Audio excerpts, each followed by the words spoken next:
Hello friends, tonight we are taking you into a story hidden between time, the sea, and forgotten history. This is the story of Thonis Heracleion, a city that was once Egypt's most important gateway, but today lies buried in the depths of the ocean. Before we begin this ancient journey, I want you to do something for yourself. Find the most comfortable position you can. Maybe adjust your pillow slightly. Let your shoulders drop. Unclench your jaw.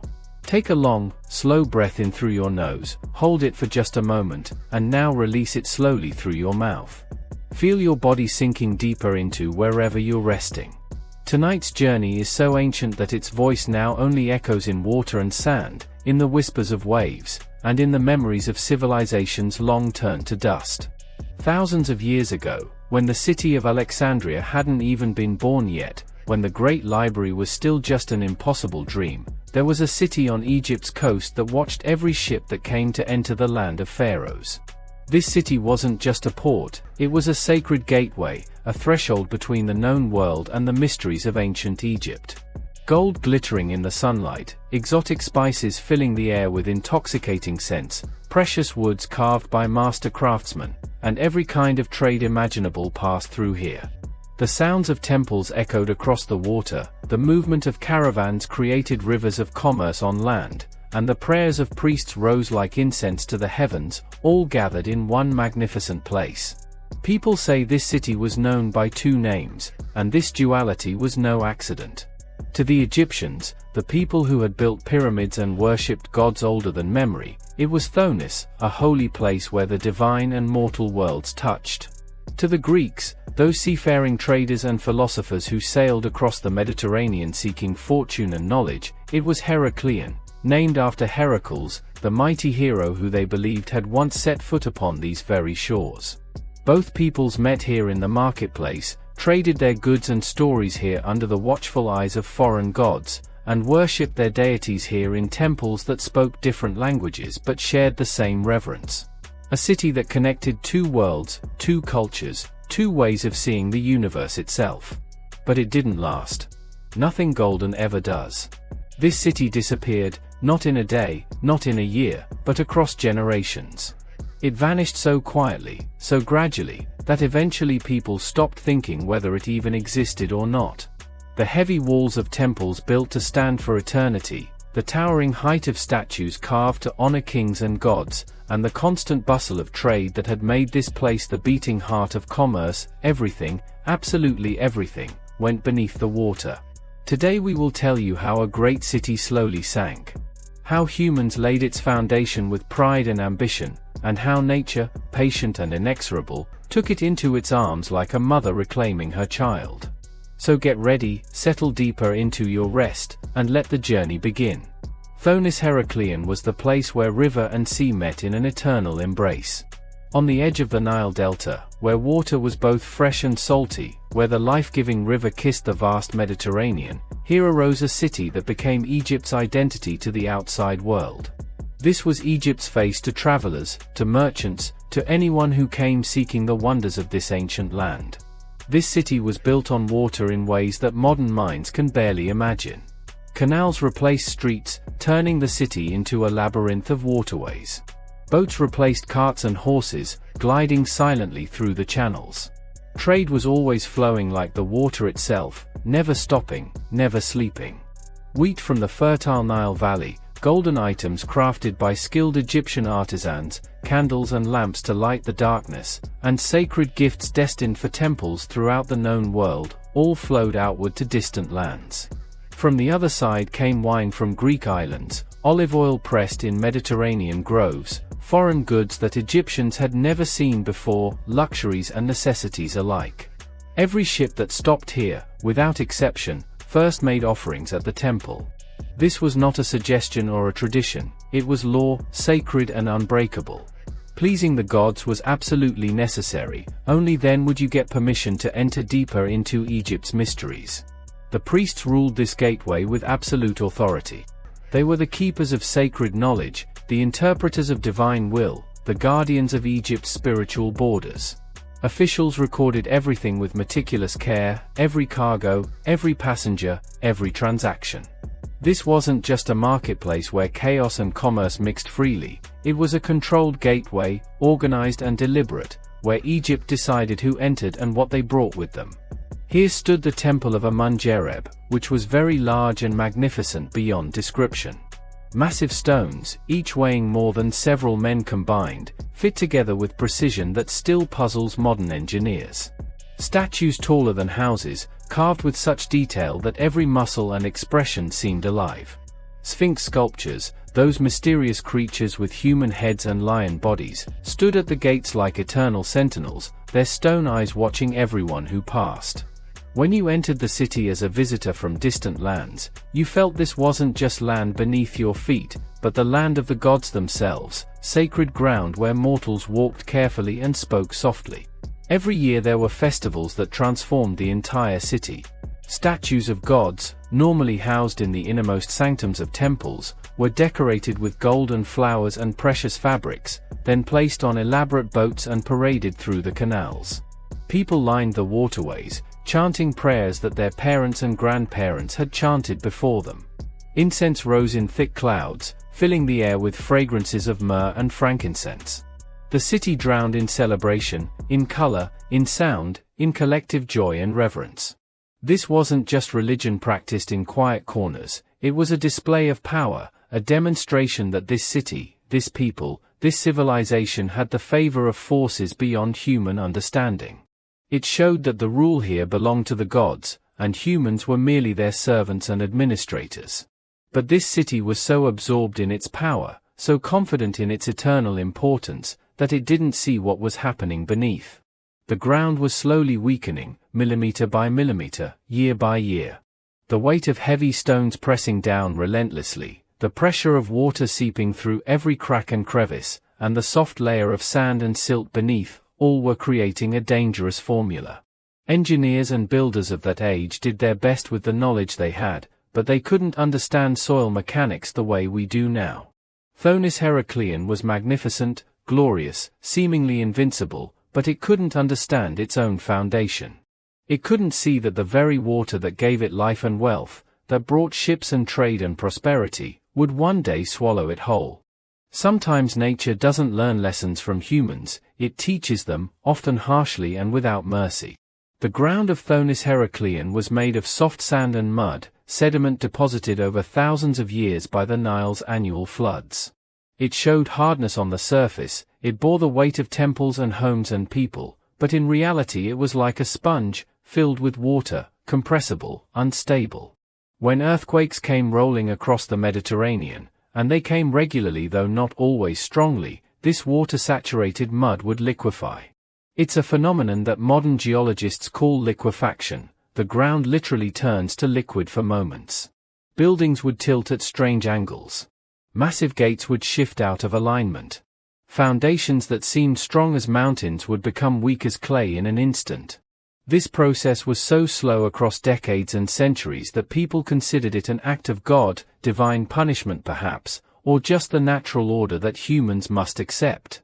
Seawater was slowly rising across the centuries, so gradually that no single generation noticed the change. But generation after generation, the shoreline crept inward. Salty water was seeping into the ground, infiltrating the foundations, weakening the soil's ability to support weight. Floods became more frequent and more severe. Some parts of the city, especially those closest to the sea, remained permanently submerged, and people just accepted it, building platforms higher, moving to second floors, adapting as humans always do until adaptation becomes impossible. The weight of the temples also became a problem that nobody fully understood. The very structures built to last forever, monuments to human ambition and divine glory, were now pressing the city downward into the unstable earth. The heavier the stone, the more magnificent the monument, the faster the ground beneath it sank. It's a cruel irony, the things we build to achieve immortality often hasten our destruction. Priests interpreted all this as divine messages, signs from the gods that required more prayers, more offerings, stricter observance of rituals. Officials kept repairing what broke, their efforts heroic but ultimately futile. Canals were redug when they silted up. Platforms were raised when water levels rose. Buildings were reinforced when cracks appeared. But this was only buying time, not solving the fundamental problem. You cannot repair ground that is fundamentally unsuitable for what sits upon it. Trade slowly decreased as merchants found the port increasingly difficult and unpredictable. The harbor was silting up, channels that once allowed deep-hulled ships became too shallow. Ships started going to other places, newer ports with better facilities and more stable ground. People began cutting ties with the city, emotionally and economically. It became known as a place in decline, and decline, once it begins, feeds on itself. There was no single day when the city ended, no dramatic moment when everyone fled in terror. Rather, over many years, across several generations, people slowly left. Some areas became completely empty, houses standing abandoned with doors hanging open. The sounds of temples, once constant, stopped one by one as priests relocated to more promising locations. And one day, without announcement or ceremony, only water remained where buildings had stood. Nature didn't strike hard with sudden catastrophe. It embraced gently but firmly, the way water embraces everything given enough time. Stones sank into mud inch by inch. Statues toppled and disappeared beneath the surface. The city sank with its complete form intact, and no one even noticed the final moment. There was no last resident to close a final door, no last priest to say a final prayer in the great temple. The city just slipped away, like a dream fading upon waking. During Thonis Heracleon's long weakness and gradual abandonment, the world beyond was changing rapidly.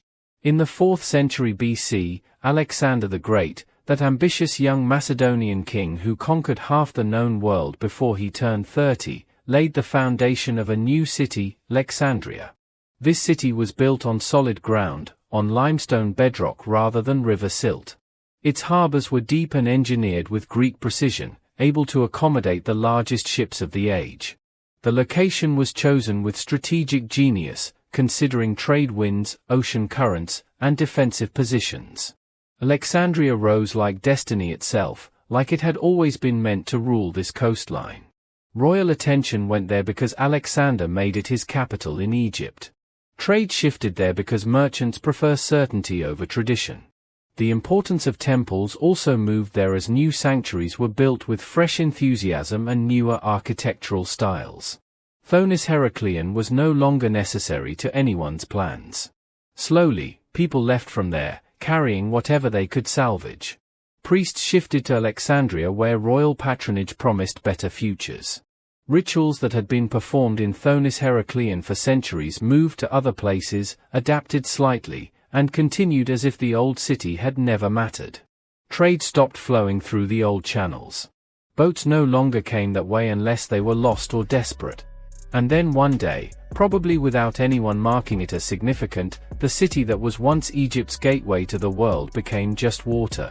No buildings remained visible above the surface. No trace remained for travelers to see. Only the name survived in writings, in old papyrus scrolls, in the works of ancient historians who mentioned it in passing. Historians in later centuries began to doubt what they read. Did this city even exist? Or was it just a legend, a story conflated from multiple places, an exaggeration by ancient writers who were known to embellish? Alexandria was so powerful, so completely dominant, that even the memory of the old city was erased from common knowledge. Maps no longer showed it. Travelers' guides didn't mention it. It became a ghost even before it became a ruin. Thonis Heracleon didn't just sink beneath the waves, it was forgotten by human memory, which is perhaps a deeper kind of death. And sinking was still okay, tragic but natural, but being forgotten, that was the greatest punishment that time could inflict. But the story doesn't end here in darkness and oblivion. Because the water had preserved it carefully, protecting it from looters and weather and the 1,000 ways that ruins on land are destroyed. Like a library closed and kept perfectly preserved, with cleanliness, with peace, with everything in place, waiting for someone to open the doors again. Thousands of years later, in 1996, when computer technology and sonar mapping had advanced to remarkable levels, a French archaeologist named Frank Goddio began an underwater survey of the Egyptian coast. He had spent years researching ancient texts, studying old maps, interviewing local fishermen who told stories of stone shapes beneath their boats. Technology was now powerful enough to see to the bottom of the sea, to create detailed maps of what lay beneath mud and water. And then one day, the sonar showed something strange, something that didn't match natural formations. There was something big below, impossibly organized and geometric: buildings, streets laid out in patterns, temples with recognizable architecture, statues that showed clearly on the imaging equipment. When divers descended through the murky water of the Mediterranean, when they reached the seafloor and the mud parted before their hands, they were amazed beyond words.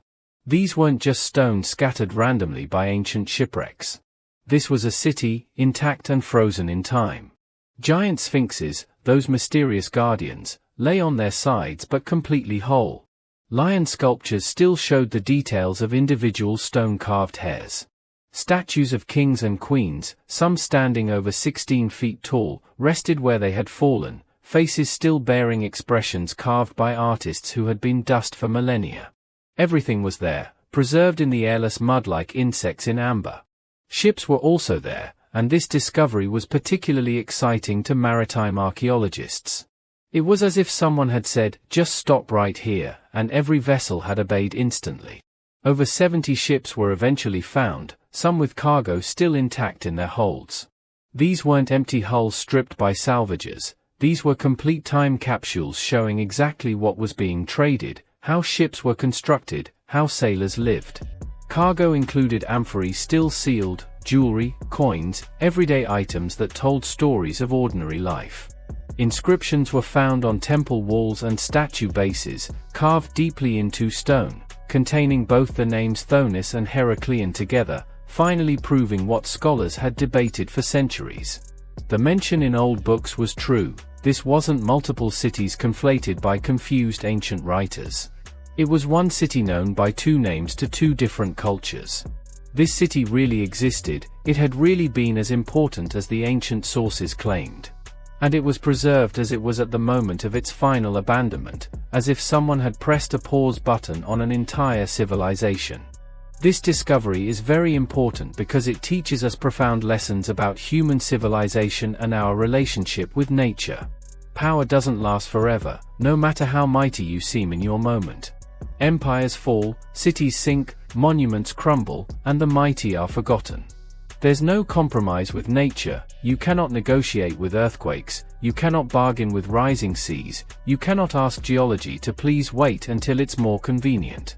Being forgotten is worse than sinking. A destroyed city is still remembered, but a forgotten city dies twice, once in reality and once in memory. Thonis Heraclean is still there today, beneath the water, quietly resting in its underwater tomb. Perhaps the whole city hasn't been excavated yet. In fact, archaeologists estimate they've explored less than 5% of the total site. Perhaps more secrets are hidden in the mud, waiting for future technology and future archaeologists to discover them. Perhaps there are libraries unread, treasures unclaimed, stories untold. This story reminds us that life is not in vain, even if history forgets it, even if water covers it, even if centuries pass in silence. Truth has a strange persistence. Someday, someone will search for you again. Someone will hear your voice echoing across time. Someone will tell your story again to people who never knew you existed. The city waited patiently for over 1,000 years beneath the waves, and when the time was right, when technology and curiosity aligned, it spoke again. So friends, that's all for tonight. Now go to sleep. Let these thoughts drift through your mind like boats through ancient canals. In your dreams, see that city that once was golden in the sunlight, alive with voices and commerce. See it slowly sink, not in terror but in gentle inevitability. And see it found again, preserved perfectly, waiting to teach us lessons we desperately need to learn. Good night. Rest well. Sleep peacefully. And remember, nothing is ever truly lost, only waiting to be found again.